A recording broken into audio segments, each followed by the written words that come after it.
పాడి పంటలు ఛానల్ వీక్షిస్తున్న రైతు సోదరులకు నమస్కారం. ఈనాటి అభ్యుదయ రైతుల పరిచయ వేదిక కార్యక్రమానికి విజయనగరం జిల్లా గజపతి నగరం మండలం పిడిసీల గ్రామానికి చెందిన అభ్యుదయ రైతు శ్రీ కర్రోతు గురుమూర్తి గారు పాడి పంటలు ఛానల్ కి విచ్చేశారు. గురుమూర్తి గారు నమస్తే అండి. నమస్తే మేడం. వీరు తమకున్న విస్తీర్ణంలో తక్కువ పెట్టుబడితో వరి సాగు చేస్తున్నారు. తక్కువ ఖర్చుతో ఏ విధంగా వరి సాగు చేయవచ్చని ఛానల్ ద్వారా రైతు సోదరులకు తెలియజేస్తారు. రైతు సోదరులకి నమస్కారం.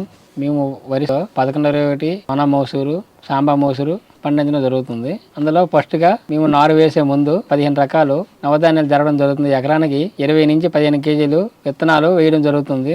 అది వేయడం వల్ల యూరియా, DAP, పొటాష్ శాతం ఎరువులు తగ్గించుకోవడానికి అవకాశం ఉంటుంది.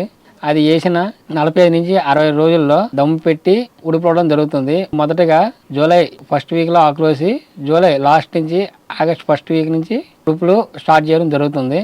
దీనివల్ల మాకు గాబు అయితే బాగా తగ్గుతుంది. దీంట్లో ఫస్ట్ ఎరువుగా సూపర్ 3 బస్తాలు అంటే 150 కేజీలు సూపర్ వేసి ఉడుపులు సాలుకు 3 మీటర్లు వెడల్పు తీసి సార్లు తీయడం వల్ల మనకు ఎరువులు చల్లుకోవడానికి మరియు గాబు తీసుకోవడానికి అనుకూలంగా ఉంటుంది. కలుపు నివారణకు కూడా కొద్దిగా అనుకూలంగా ఉంటుంది. ముందుగా నవధాన్యాలు చల్లడం వల్ల కలుపు ఉధృతి కూడా తక్కువ ఉండి కలుపు మందు కూడా 6 రోజుల లోపు మామూలుగా ఏ బాటిల్ కానీ ఏదైతే ఇసుకలో చల్లడం కానీ ఏదో ఒకటే చేస్తాను.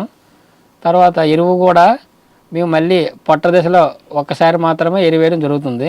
ఈ మధ్యలో పురుగు మందు లాస్ట్లో కంకినెల్లి రాకుండా మరియు ఎన్నీరుపు రాకుండా స్ప్రే చేయడం జరుగుతుంది. పొట్ట దశలో ప్రకృతి వ్యవసాయం చేసేవాళ్ళు జిగిరట్లు, లింగాకర్ష బుట్టలు సప్లై చేయడం జరుగుతుంది. వాటిల్లో ఇంచుమించి ఒక ఎకరానికి ఒక 5 అంటే పసుపు జిగిరట్లు ఒక 5, లింగాకర్ష బుట్టలకు 5 పెట్టడం జరుగుతుంది. దీనివల్ల పురుగు ఉధృతి తెలుసుకొని మేము మందు పిచికారీ చేయడం జరుగుతుంది. ప్లస్ మేము కోతలకు వచ్చేటప్పటికి మనుషుల డిమాండ్ బాగా ఎక్కువ ఉండడం వల్ల మిషన్తో కటింగ్ చేసి మనుషుల సాయంతో నూర్పుడు చేసి మేము రైతు భరోసా కేంద్రాల ద్వారా మిల్లర్లకి ధాన్యం సప్లై చేయడం జరుగుతుంది. మాకు మినిమం 23 క్వింటాల నుంచి 25 క్వింటాల దాకా వస్తుంది దిగుబడి. రైతులకి ఈ నవధాన్యాలు ఎరువులు తగ్గించుకోవడం, గాబు తీత తగ్గించడం వల్ల కొద్దిగా గొప్ప ఖర్చు తగ్గుతుంది. ప్లస్ ఇది మొత్తం అంతా అయ్యే ఖర్చు ఎంత ఉంటుంది అంటే విత్తనాలకి, ఈ పురుగు మందుకి, దమ్ముకి, నూరుపుడికి, మనుషులు మాతకి, కోతకి కలిపి మాకు ఎకరానికి 20,000 దాకా అవుతుంది. నికర ఆదాయం 46,000 నుంచి 48,000 దాకా వస్తుంది.